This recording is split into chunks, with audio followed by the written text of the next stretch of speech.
You're listening to Why We Do What We Do.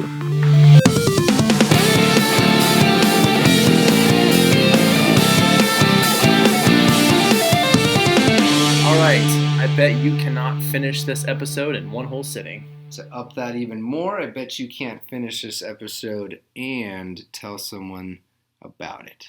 Yeah. This is Abraham. And Ryan O. And so today we are talking about reverse psychology. Bum, bum, bum. So maybe we even tricked you into committing to something you don't want to commit to, and now I ruined it. Maybe we made a really cool clickbait title for this too. Maybe we did. We don't know since we're so far in the future. That's right. All right, so well, like I said, we're talking about reverse psychology today. I got really interested in this because people talk about how they use reverse psychology, and this shows up a lot in sort of pop culture, and it just sort of occurred to me, like, we really need to tackle this. It's so pervasive, and people use it all the time, and it's really, as we'll talk about, kind of a misnomer. The name is a little confusing in terms of what it sort of is, and so we're just going to break it down. Cool. So we're going to start in kind of what's this mean in like the day-to-day usage of the term, right? Yeah, where does this come from? There's kind of two ways to look at it. We can talk about it as like advocating for the opposite outcome that we really desire, or Right. suggesting the opposite outcome that we desire. Okay. So I have an example to kind of like bring that home. So let's say a parent says to a child, They're playing inside or playing video games inside, and they're like, you really should stay inside. Don't go outside today. And then the kid's like, whoa, what? I go outside. I want to go outside. yeah, right? Yeah. So I had so that's one way. Now another example, I was trying to think of different things we might all be able to relate to. And when searching through a lot of the kind of pop psych references, a lot of it was written in the context of like dating articles and those sort of things. And relationships and whatnot. Yeah, Yeah, so totally. yeah, you meet a lady or a guy at the bar, let's say, and you see them across the way kind of looking at you. You pass through the dance floor, maybe like by them, make eye contact, but instead of like stopping to dance, you just pass by and kind of like go to the friends at the end of the bar or something like that, right? Mm-hmm. So you're both acting like partially disinterested, or maybe that you're like into someone else. And it could be kind of perceived as like this like challenge that you're issuing, Yeah, right? which is what we did at the beginning of the podcast. Yeah. The challenge. Yeah. So that's like another example of like when these things can happen. Another one in a similar way is that whole idea that maybe you meet someone and you really want to text them, but instead you withhold, and you're like, maybe wait a few days, 3 days till you call or text or something like that. And so you're able to sort of refrain. But if this person, we're speaking from male point of view, I guess, or it's straight male, I don't know, whoever it is, just for the example, it's not really important. Person that you're interested in, maybe they hit you up first, and as you're going back and forth about the date, you sort of make sure it's clear that you're not really available yet to make Like a committed date or Yeah, a that's committed plan, right? Yeah, well said. Yeah. And the goal there is like they're just like desiring you more, right? Yeah, Yeah. so just dangling the carrot, as they say. And then Yeah. I've actually also seen in these dating relationships as sort of fishing. So you might come at it as like, oh, my hair is so ugly today, and you're really just trying to get them to compliment. Like, oh no, your hair looks beautiful. Yeah. So you're saying something that's the opposite of the intended effect, because you could say like, man, I just look like crap today, and they're like, yeah. I wasn't gonna say anything. I can fall subject to that one sometimes, where I Right. can be like, oh man, I'm really tired, and it's just more kind of like, what did you do last night is what I'm looking for. Like, so I Right. can talk about like what I've been up to. Totally. Yeah. Yeah. So yeah. Cool. Now there's one other business world kind of example. So when it comes like sales or negotiating, I want to kind of like paint a picture. So you're pitching to a client, and you ask them like, where do you stand on a 1 to 10? Like, where are we at right now? And they say a 6 to 7. What are people likely to do? I think an old school mentality is you're trying to get them over to that like 8 or 9 or 10 and like really lock in that sale, like get them really interested in what you're doing. So you're saying like how interested they are on a scale of 1 to 10? Yep, Okay. exactly. And they're like, I'm a 6 or a 7. Yeah. So like your tactics could be like, okay, like how do I get you to that 8, 9, or 10? Whether you explicitly ask that or you like throw some sort of technique at them to try to get them over that, right? Yeah. But if you want to kind of employ this like reverse psychology technique, the person, that was pitching that sale can come back saying like, wow, that's really interesting. I thought you were more in like a 3 to 4 range because your body language, like kind of how you're talking to me was kind of indicating that you like might not be like that into it. Right. And the goal there is that the client actually says, you know what, I'm actually like I'm actually really into this. I might actually be more like an 8 or a 9. Like, Yeah. I'm feeling really confident about this. So the whole point there of the salesperson pitching I thought you were a 3 to 4 makes it then seem like, oh, you're way more interested than I thought you were. Yeah. Right. Yeah, exactly. But targeting them at the 3 to 4 range is the opposite of where you want them to be, and so you're sort of trying to create that context where you're trying to get them to do something in particular. Yeah. So to kind of like bring all these examples together, whether it's the child outside, the person at the bar, or the client, the expectation is that the approach, this reverse psychology approach, will encourage that subject or the person that you're trying to persuade, to do what actually is desired, by doing the opposite right. of what's actually suggested. Awesome. Right? Okay. And so another way to conceptualize this, or to sort of tie this into other ways that we approach this, is that the way that we sort of think and talk to ourselves and rationalize or like reason through logic to ourselves can actually sort of provide a context in which we are already using reverse psychology, or in this way we're using this on ourselves, and that we avoid the consequences of some responsibility by sort of talking ourselves out of it. And so let me give you an example of what I mean, because it's a little bit complicated in here.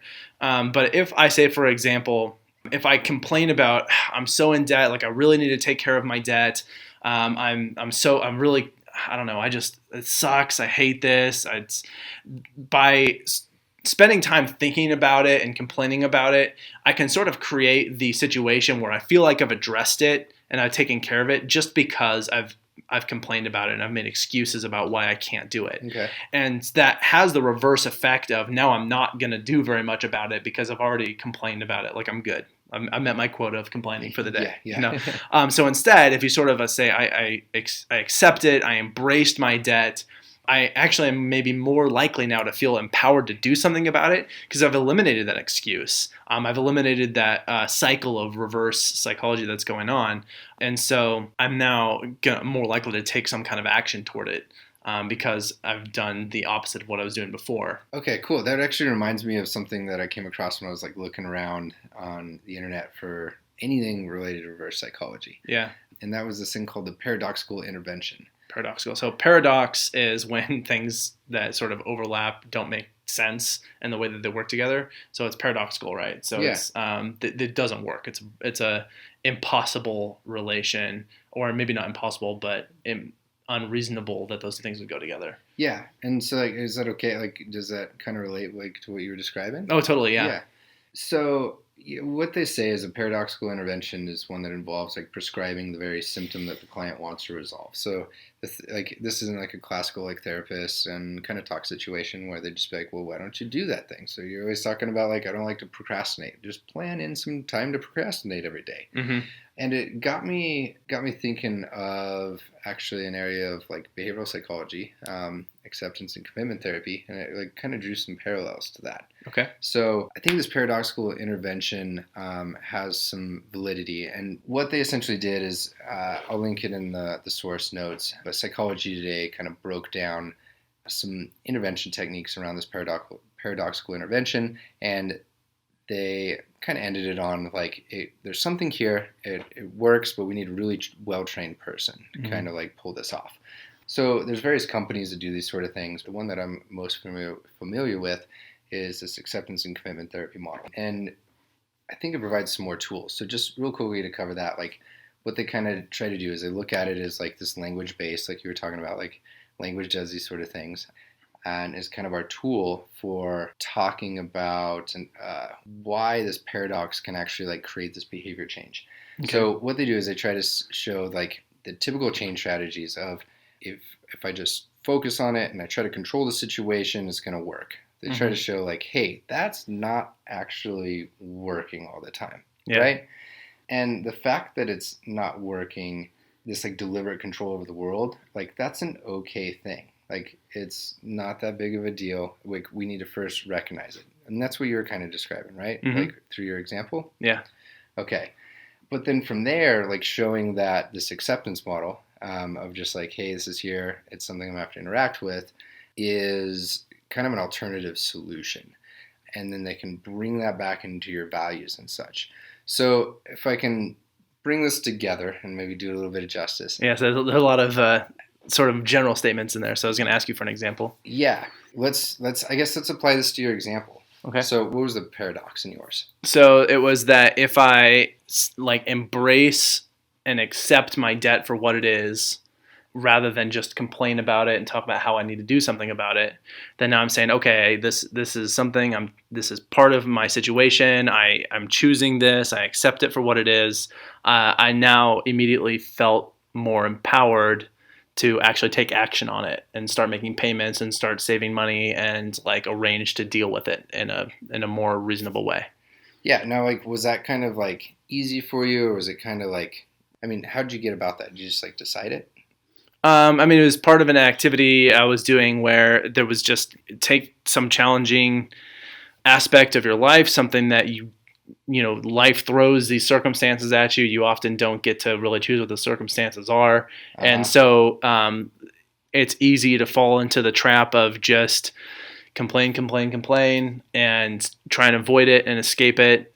Or else, if you can't avoid it, escape it, or do something about it, and you just complain about it, the strategy they were really recommending was like, embrace it, take it on. It's yours. Instead of trying to say like, this is thrown at me, I have no control, I don't want this. Take it on as like, this is mine, I own it. Right? Yes.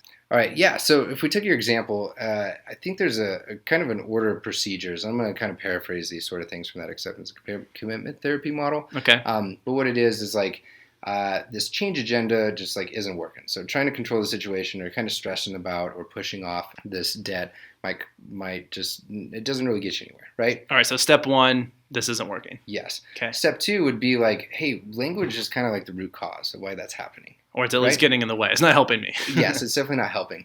From there, like that's kind of that paradoxical part of like, or like this like weird part of like, my language is how I talk about it, but like it's also the root issue, right? Is that kind of like, am I right there? I mean, yeah, I think just saying, so step one, my strategy isn't working. Step two, it's not working because my language about it is not working. So then the idea there is like, what do we do next? Well, this kind of like mindfulness and like acceptance component kind of comes in, and that's all over the place right now, right? Yeah. But you described a part of that, right? Yeah. So you're just kind of accepting like, this is where I'm at, but then that leaves the question of like, where do I go next? So what they do is they bring in values and goals. And the idea is like, values are these things that you really care about and you want to move towards. So it's like a debt-free life. Okay. Or a goal would be much more explicit, to where you can actually have like a dollar amount tied to a time, and you can kind of work towards those sort of things. Okay. So what they've done is there's this kind of these stages that the clinician tries to go through. And this acceptance and commitment therapy model actually has those things kind of listed out more. Now there's a lot of work to do in those areas, right? It's relatively new. But this paradoxical intervention, like they didn't really have those sort of things outlined at all. They didn't have these steps. And I always think those steps are really useful for someone. So step three, I think, just to summarize then, would be the owning it. Like, yes. Taking it on. This is, I'm owning it. I accept that these are my circumstances, and I'm gonna, freely choose this as what I now am taking on as part of my life. Yes, perfect. And I think so. They have a lot of examples of you challenge people in certain ways, and that we actually do this at some of where I work. So we have students who are sometimes really afraid of failure. So we have them specifically practice making mistakes and failing at things. How's that work? Really well, okay. Actually. Yeah, it's really cool to see them, and they start to like have a lot of fun with it, and they aren't so stuck in I have to be right all the time, because they're so specifically practicing being wrong. It's actually really fun to do that. Other ones I've seen of like telling people, okay, you don't, there's this thing that you don't want to do, like you don't want to do your dishes, and like, okay, well then you're not allowed to do dishes anymore. And so those are some of these strategies that are sort of tied into this. This comes back to another idea that you've probably heard a million times of like, okay, so I'm going to tell you something right now, and you as the listener, this is my specific command to you, okay? And to you, Ryan. Do not think about a purple elephant. Purple elephant. Yeah, right, exactly. Yeah, so as soon as I've created this thing, this purple elephant, like even if you're immediately like able to push it out of your head, the first thing that happened was you'd be like, I got purple elephant. And part of it is you had to understand what I say in order to try and follow my direction, and to understand it, you had to think about a purple elephant. So there was just no way around it. It's just Yeah. part of that Yeah, experience. it's like it's listening. Like it's kind of part of the listening experience, right? Right. And so once it's there, then now it's like, well, now I have to deal with this. And it reminds me of something I came across, which is things like that paradoxical intervention sometimes suggest that there's like this quote, natural human response, end quote. Yeah. And that or to do the opposite. It says natural human response to do the opposite. And I don't think your example there, right? I think we agree there on the purple elephant isn't like someone deliberately trying to do the opposite. It's more Right. of this like listening thing or understanding thing. I don't think that's like part of this reverse psychology. Right? No. I mean, I think you could tie it in and just to say that Well, it happens, but it's not like the root of reverse psychology. no. I think it's related in this idea that once you've created the context for a particular type of action to occur, then it's just going to occur. Yeah. So I had some questions for you, like if that's all right. Yeah. So I'll do my best. Reverse psychology, like what's the extent to which we see this thing like hold over different cultures? Does it happen everywhere? To some degree? Do you know? I haven't done a lot of anthropological studies, so I don't know that this necessarily happens in a lot of cultures, but I also know that not all of the cultures have their language set up the same as ours. Mm-hmm. And because this is entirely a language-based thing, like I couldn't say, I bet you couldn't listen to this whole podcast episode without stopping and have that not be something that was language, right? Yeah, so it has to exist inside language. So in the extent to which other languages are set up in such a way that those type of negations don't necessarily occur, it seems like it probably couldn't exist in every culture. Yeah. Yeah, I don't know. And it seems to be variable from some of my like talking to people on travels and those sort of things. What about like across one's lifetime? Like, does it always work for everything you do? Like, does that change? No, there's a lot of circumstances under which reverse psychology or whatever is going to be effective or not be effective. Like in some counterexamples here in a second. I remember deliberately doing this a lot with my little brother, or to my little brother with my little sister when I was growing up. Okay. But you can't do this. Yeah. And he would do it. Yeah. And then there was like, it seemed like it was one day. It wasn't one day. Like all of a sudden he, right, was starting to like walk these things out and realize what we were doing. Yeah. And he wouldn't follow them anymore. Yeah. So yeah, I don't think it necessarily like it's this thing that happens all the time. It's kind of dynamic. It changes across people, settings, cultures, and those sort of things, or at least the extent to which we see it work, right? This reverse psychology approach. What is consistent? Like, what's going on here? It's still not entirely clear like what all the circumstances are, but we definitely have a good idea on at least what some of the circumstances are. And inside of the sort of behavioral research, I guess, they call this idea counter control, which is that someone's trying to control your behavior and you're trying to counter their control of your behavior by just doing the opposite. And so someone who knows that you're likely to try and counter them can use that to their benefit by then just imposing their control in the opposite direction, knowing that you're going to have that rebellion type attitude toward it. Another way to talk about counter control is like doing the opposite of, or doing it in spite of someone, right? Like right. That kind of thing. But you're not always going to be trying to do everything in spite of someone. So there are a lot of circumstances under which this is likely to occur. And it's based on essentially the idea of this, it's called reactance theory. Okay. It's also been called, it has a few different names. Another name I saw was the boomerang effect.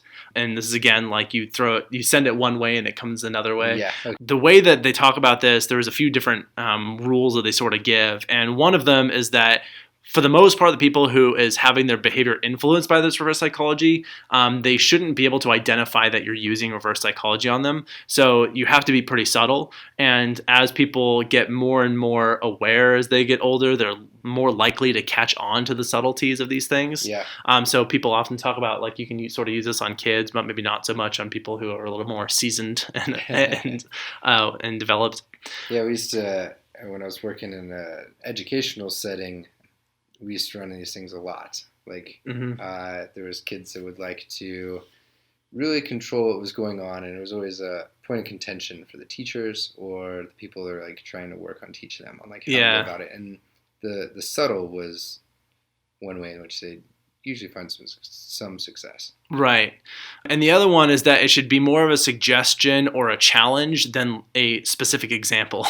So if you have a kid and you're trying to get them to eat their vegetables, then saying, I don't want you to eat your vegetables is less likely to be effective than the challenging, I bet you can't eat all of your vegetables. Sort of a setup. And that's how we did at the beginning of this episode. Because I think if we just started this episode with don't listen to this episode, you'd be like, cool, that's one episode off my to-do list I can cross off.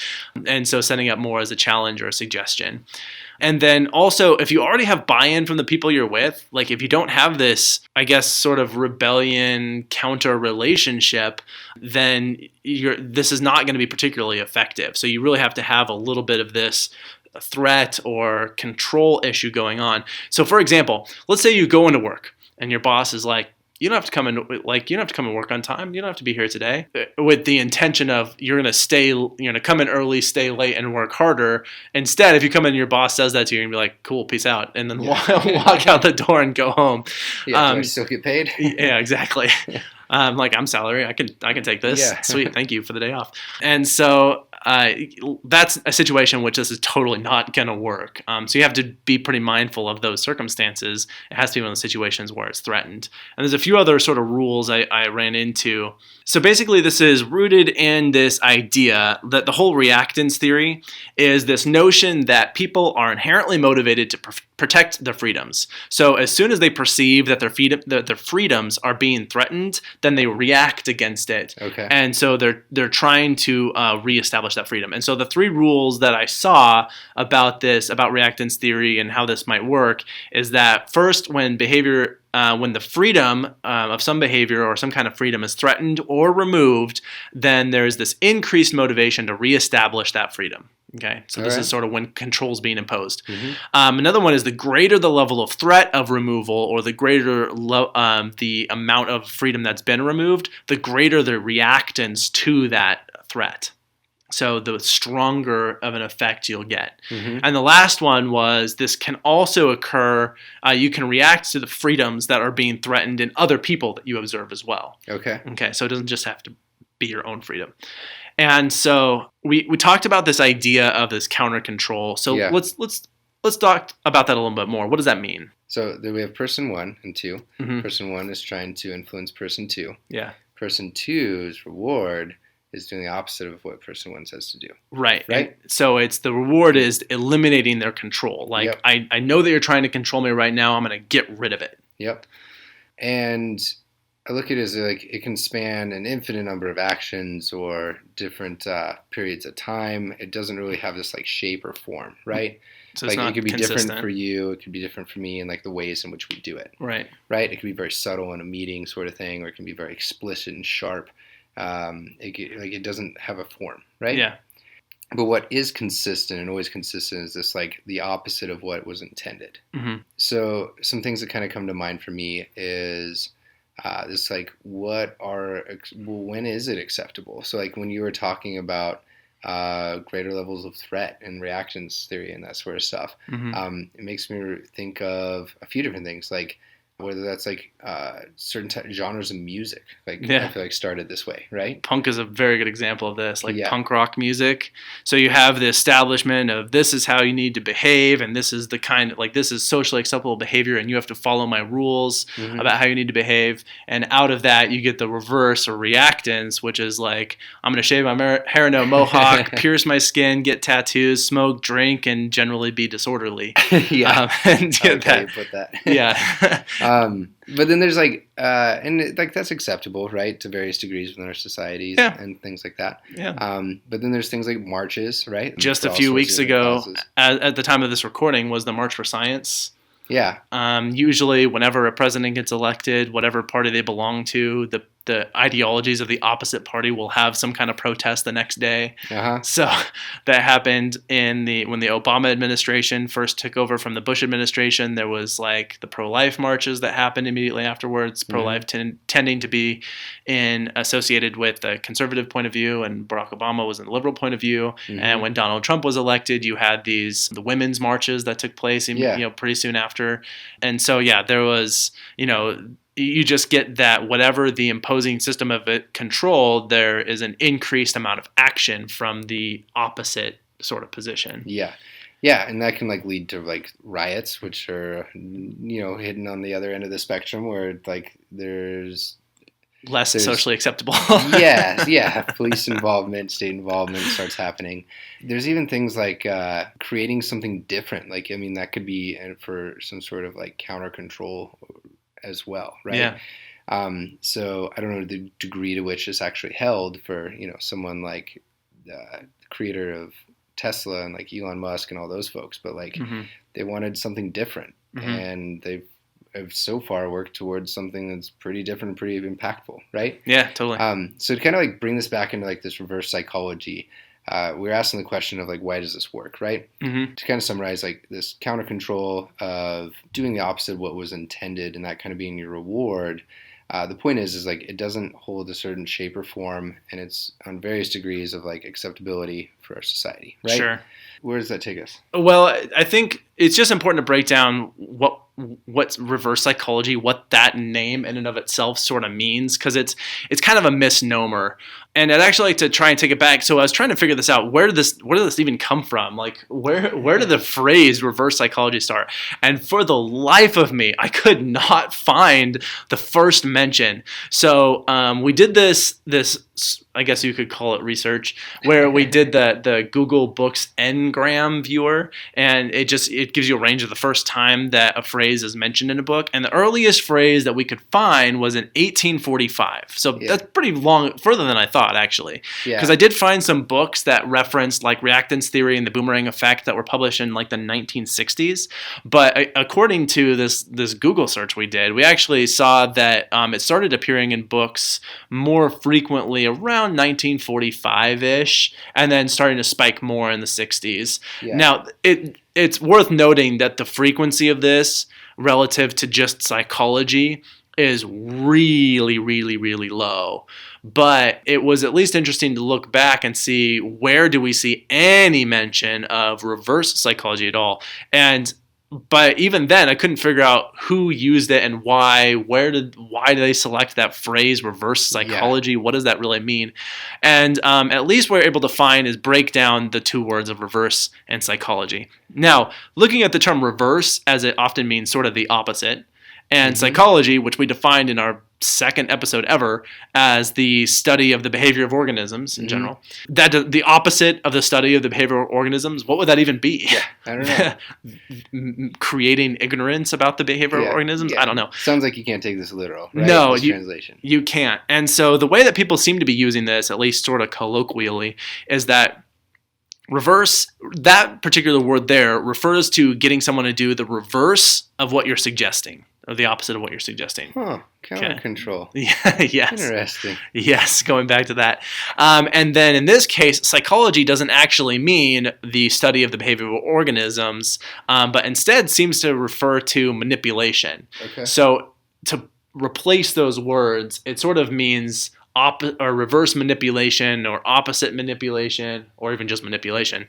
And that's really how it's being used, because the phrase reverse psychology is not like, psychology does not mean influencing someone to do something a particular way. Like we've already described what psychology means. So that reverse psychology means influencing someone to do something the opposite way. That's not what this really refers to. Reverse seems to be the direction in which you're suggesting and what the intended outcome is. And then psychology, I don't even know why that's attached to it, except maybe to make it sound kind of science-y somehow. I don't know. But this one really just refers to sort of the manipulation aspect of it. Okay, great.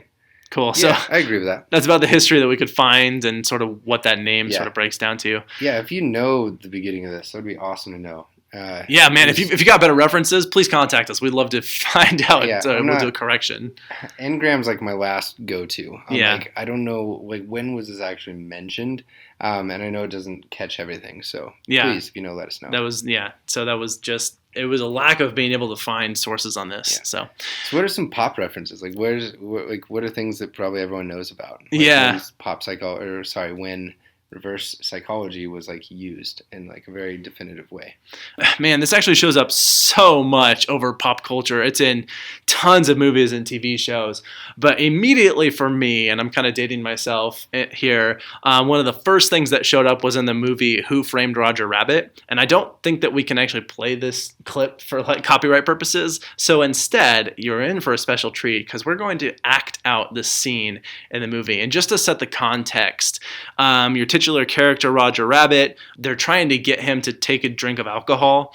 And so we're coming in on this scene. You're going to play one of the main characters, protagonist, Eddie, and I'm going to go ahead and play Roger, and how Eddie is trying to get Roger to take a drink of this, because when he does, then Roger's going to turn into like a bomb, basically. He just explodes and goes crazy. Okay. All right, ready? Drink the drink. But I don't want the drink. He doesn't want the drink. He does. I don't. You do. I don't. You do. I don't. You do. I don't. You don't. I do. You don't. I do. You don't. Listen, when I say I do, that means I do. Did we do that a good enough justice? I think so. Okay. I guess we're voice actors now. So that was essentially the scene from this movie, and you can see immediately he just switches it. And it's like he's saying every time Eddie notices, every time I say I do, he just says I don't. So he's like, I'll just switch it. I say I don't. And so I love that scene from that movie. I think it's hilarious. What's a little more modern one? All right, so another one that I like that was a little more recent from the TV show, the U.S. version of The Office. And in this one, they're doing the like White Elephant Christmas exchange. The main character, or the boss, Michael Scott, has bought like an iPod or something for the group, and he gets, as is in the White Elephant, he gets a hand knitted oven mitt. And he's so mad that he didn't get something as cool as his iPod, that he wants to trade it in for something better. So here's Michael Scott, and he says, I hope nobody takes this baby because this is great. Wow, look at that fine craftsmanship. Someone really put a lot of work into that. It's beautiful. And then one of the other people in the office says, I'll take the oven mitt. Nice. And he says, sucker, see, I wanted someone to take it. Boom, reverse psychology. And then it does one of those cutaway clips where he's interviewing him in the office, and he's sitting there like he's all smart, like he's discovered some magical trick that nobody knows about. And he says, reverse psychology is an awesome tool. I don't know if you guys know about it, but basically you make someone think the opposite of what you believe, and that tricks them into doing something stupid. It works like a charm. It's so funny. Nice. Yeah. So anyway, just another example of what he was doing in that situation was he was trying to talk up the oven mitt as if it's like, man, someone better not take this thing because I really don't want someone to take it, and therefore try and get someone to actually take it from him. So nice. All right. Cool. So overall take-home points. I think we're there. Yeah, I think we are. Where do we start? Well, I guess at least we don't always know that it's happening when we use it. We don't know necessarily when we're using it all the time or when it's being used on us. So that's one of the main take-home points.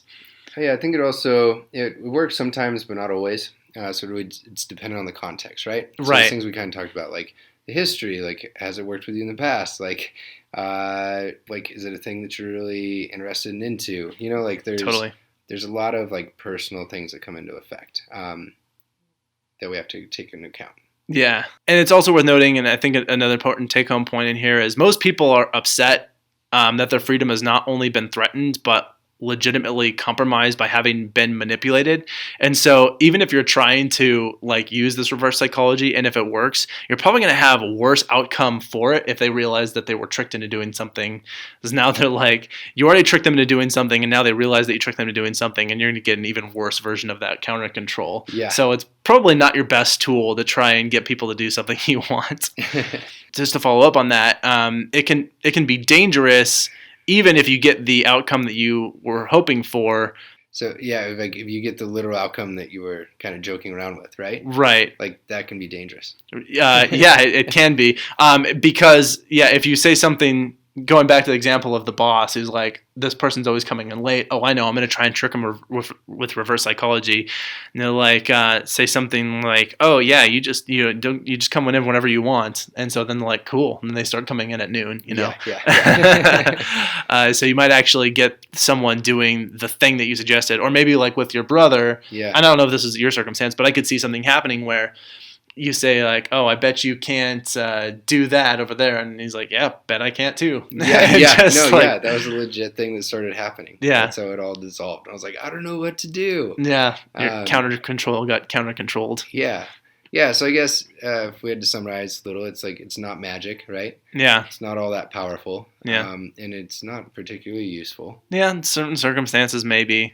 But in general, there's really are better strategies to try and influence someone. And taking the more honest and open approach tends to work pretty well for some people. And if not, then building in a legitimate, like, okay, you really don't want to do this thing. I really need it to happen anyway. What can we do to make this happen so everyone's on the same page, everyone's on the up and up? It's a lot more respectful, and it's also it's more likely to foster a better relationship rather than sort of sneakily going behind each other's backs and tricking each other into doing things. Yeah, we talk about these things called like a topical versus a systemic intervention. Yeah. Sometimes it's very topical. Like the idea is like you're kind of creating this Band-Aid is what I mean when I say that, rather than getting at the root cause.